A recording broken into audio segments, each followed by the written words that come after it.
छत्रपति संभाजी नगर के श्रोता भाई बहन श्रवण कर रहे हैं, उनसे निवेदन करूंगा, आप हाथ का ठेला लगा रहे हो, सब्जी का ठेला लगा रहे हो, फल का ठेला लगा रहे हो, धक्के की जिंदगी जी रहे हो, दरवाजे पर बैठे हो, कहीं ना कहीं तुम दास्य भाव की जिंदगी जी रहे हो, तकलीफ में जिंदगी जी रहे हो, बहुत दुख की जिंदगी जी रहे हो, बहुत कष्ट की जिंदगी जी रहे हो, उनसे केवल निवेदन करूंगा 3 महीने 2 जगह पर जल चढ़ाना प्रारंभ कर दीजिए, केवल 3 महीने।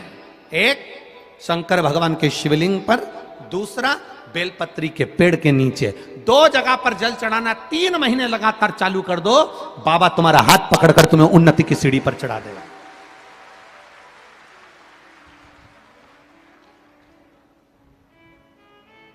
हमें कोई चमत्कार करना नहीं आता और ना हम कोई तंत्र विद्या या मंत्र विद्या जानते हैं, ना हमारे पास में बेल है, ना हमारे पास में भभूति है, हमारे पास में तो केवल शिव का नाम है। आप श्री शिवाय नमस्तुभ्यम बोलो, ओम नमः शिवाय बोलो, नमः शिवाय बोलो, चाहे महामृत्युंजय मंत्र बोलो, उसका स्मरण करते करते भगवान शंकर के शिवलिंग पर जल, और उसी पात्र में जो जल तुमने शंकर जी को चढ़ाया है उसमें से बचा हुआ थोड़ा सा जल बेलपत्री के पेड़ के नीचे चढ़ाना प्रारंभ कर दो। अलग से बेलपत्री के पेड़ के नीचे चढ़ाने के लिए अलग से लोटा भर के जल जरूरत नहीं पड़ेगी। जो तुमने शिव जी को जल चढ़ाया,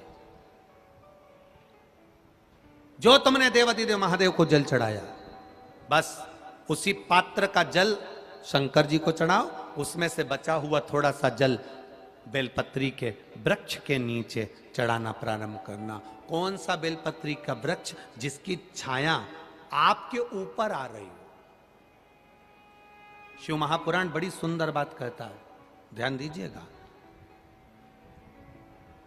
जिस बेलपत्री का पौधा तुम्हारे सिर का, और ये दोनों हाथ ऊपर कर लो, अपन खड़े हुए और खड़े होकर दोनों हाथ ऊपर करें, इतना बड़ा बेलपत्री का पौधा है, उस बेलपत्री के पौधे की पत्ती को कभी तोड़कर शंकर जी को नहीं चढ़ाना चाहिए। ध्यान रखना, कितना बड़ा पौधा।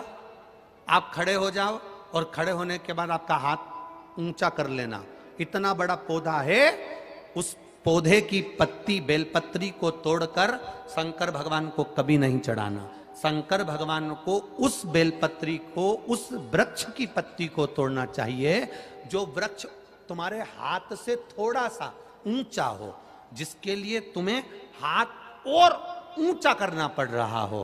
जैसे एक बच्चा अपनी मां की गोद में बैठने के लिए दोनों हाथों से उचकता है, आवाज लगाता है, उचकता है, आवाज लगाता है, हाथ ऊपर करता है, तो मां उस बच्चे को गोदी में ले लेती है। उसी तरह उस बेलपत्री के वृक्ष की पत्ती तोड़ना चाहिए जिसने थोड़ी उन्नति कर ली हो, जो थोड़ा ऊंचा हो गया हो। तुम उसको पाने का प्रयास करो तो भगवान भी तुम्हें अपनी गोदी में ले ले। ऐसे वृक्ष की पत्ती तोड़। अब तुम छोटा सा पौधा, बिल्कुल जरा सा पौधा, उसी की पत्ती तोड़कर महादेव को चढ़ाओगे, ये श्रेष्ठता नहीं है।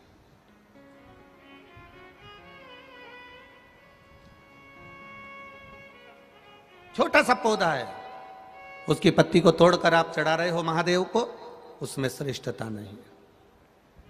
वो छोटा है, जो बड़ा, जिसकी छांव तुम्हारे सिर पर आ जाए, आशीर्वाद जिसका तुम्हारे सिर पर आ जाए, उसके नीचे जाओगे, उसके नीचे आराधना करोगे तो थोड़ा सुख का भान होगा। जो छोटा पौधा है उसको बड़ा करने का प्रयास करो, और जो बड़ा है उसके नीचे जो शिव जी को एक लोटा जल चढ़ाया, बाद में वो जल ले जाकर आपने बेलपत्री के पेड़ के नीचे समर्पित करा, शंकर भगवान को दिया और फिर बेलपत्र को समर्पित करा, उसका सुख, उसका आनंद, उसकी भक्ति, उसका स्नेह, उसका स्मरण सुख प्रदान करेगा, आनंदता देगा।